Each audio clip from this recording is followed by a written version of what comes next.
Students of CBSE board class 10 class 12। बच्चों, आज हम बात करने जा रहे हैं 2024 में एपियर होने वाले स्टूडेंट्स की। प्रिसाइजली मैं केमिस्ट्री की बात करना चाहूंगी। बच्चों, जैसा कि आप सबको पता होगा कि इस बार बोर्ड एग्जाम में रिजल्ट अच्छा नहीं आया था। कारण ये है कि सीबीएसई ने ईयर ऑन ईयर ना पैटर्न चेंज करते गए हैं।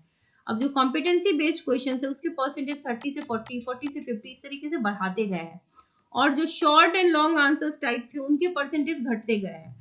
तो सीबीएसई में क्या होता है ना, अटेम्प्ट के नंबर होते हैं, स्टेप मार्क्स होता है। तो शॉर्ट एंड लॉन्ग जो कम हो गए उस वजह से हमारे अटेम्प्ट के नंबर भी कम होते हैं। और ये जो कॉम्पिटेंसी बेस्ड क्वेश्चंस होते हैं ना, पूरे के पूरे कॉन्सेप्चुअलाइज्ड क्वेश्चन आते हैं। तो अब वो रट्टा मार जो होता था कि एग्जाम के प्री बोर्ड के टाइम से पढ़ने बैठते थे, उससे अब काम नहीं चलने वाला। अगर आप चाहते हैं कि आपका रिजल्ट इस सीनियर बैच यानी कि करंट बैच जो गया है 2023 जैसा ना हो, तो आपको मेहनत करनी होगी। It is just an waking call, आपके लिए वेकिंग कॉल है, ठीक है। क्योंकि क्वेश्चंस बेटा अब ट्विस्टेड आते हैं, अब उतने जो स्ट्रेट क्वेश्चंस थे वो नहीं आते हैं, ठीक है। हालांकि ऐसा नहीं कि प्रीवियस ईयर में बच्चों ने बहुत खराब परफॉर्म किया, कोई टॉपर ही नहीं था। बहुत से बच्चों ने बहुत अच्छा स्कोर किया है, बहुत से बच्चों ने एवरेज स्कोर किया, बट बहुत से बच्चे फेल भी हुए हैं। कंपार्टमेंट लगी है, 1,00,000+ स्टूडेंट को कंपार्टमेंट भी लगा है। तो आप उन बच्चों से पूछिए तो आपको पता चलेगा कि उन्होंने क्या क्या गलतियां की होंगी, ठीक है। तो अब लेट मत करना कि अगस्त सितंबर से पढ़ना शुरू करें, अभी से पढ़ना शुरू करो। अभी आपका स्कूल का वेकेशन है, दिस इज गोल्डन अपॉर्चुनिटी जो 12th के बच्चों को नहीं मिलती है। स्कूल खुलते ही आपके 75 एग्जाम शुरू हो जाते हैं, आपको डेली क्लासेस करनी पड़ती है। बेशक उसके अलावा आपको कोचिंग की भी नीड होती है, ऐसा नहीं है कि आपको इसकी नीड नहीं है। स्पेशल हेल्प हर सब्जेक्ट में बच्चों को लगभग 99% बच्चे हेल्प लेते हैं। बट द थिंग इज कि स्कूल में अटेंडेंस भी चाहिए, तो आपको स्कूल भी जाना पड़ता है। स्कूल में बहुत होमवर्क्स भी मिलते हैं, बहुत सारी एक्टिविटीज में बच्चों का टाइम वेस्ट भी होता है, आई वुड से। क्योंकि कंटेंट इतना है 12th का कि बच्चों को टाइम चाहिए सेल्फ स्टडी के लिए। तो आपको प्रैक्टिस करनी पड़ेगी, अभी से पढ़नी पड़ेगी। Practice makes a person perfect, correct. Practice कैसे करोगे, उसके लिए पहले प्लान तो होना चाहिए। प्लान होगा तभी एग्जीक्यूशन होगा। अभी मैं सारे सब्जेक्ट्स की बात नहीं करूँगी, मैं प्रेफरेबली केमिस्ट्री की बात कर रही हूँ।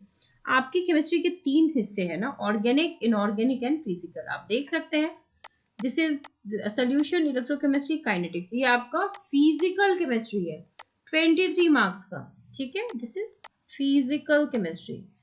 डी एफ ब्लॉक और कोऑर्डिनेशन ये छोटा सा है। दिस इज योर इनऑर्गेनिक और ये 14 मार्क्स का है, करेक्ट। और सबसे बड़ा सेक्शन जो है दैट इज योर ऑर्गेनिक, और सबसे पेन देने वाला पार्ट भी यही है, ऑर्गेनिक। इसको अगर निपटा लोगे ना वेकेशन में तो आपके लिए ये बेड़ा पार है, समझ लो, ठीक है। ऑर्गेनिक का वेटेज आपने देखा सबसे ज्यादा है। आप बहुत सारी किताबें मत पढ़ो, बहुत ज्यादा बुक देखोगे ना तो कंफ्यूज हो जाओगे, ठीक है। तो एनसीईआरटी को ही फॉलो कीजिए, एनसीईआरटी के अलावा कुछ भी फॉलो मत कीजिए। एनसीईआरटी से जेई मेंस में क्वेश्चन आएगा, नीट में क्वेश्चन आएगा, सीयूईटी में क्वेश्चन आएगा, और आपके बोर्ड में आएगा। तो क्यों ना इसी बुक को अच्छे से पढ़ा जाए, इसको पढ़ने के तरीके ढूंढो। ऑर्गेनिक केमिस्ट्री में ज्यादातर क्वेश्चन नोमेनक्लेचर से, आइसोमेरिज्म से, method of preparation, physical chemical properties, mechanism, and सबसे जो पेनफुल पार्ट है वो है बच्चों के लिए कन्वर्जन, नेम रिएक्शंस, ठीक है। ये सब पेन पॉइंट्स हैं। ऑर्गेनिक केमिस्ट्री आप लास्ट मोमेंट में रट्टा मार के नहीं कर सकते।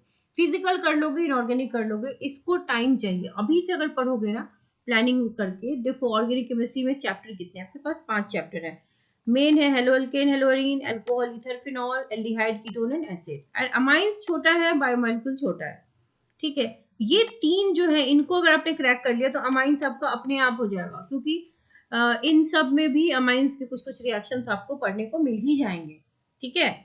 तो एनसीईआरटी को आपको लाइन बाय लाइन याद करना है, फॉलो करना है। मतलब याद करने का मतलब हाईलाइट करके पढ़ना है।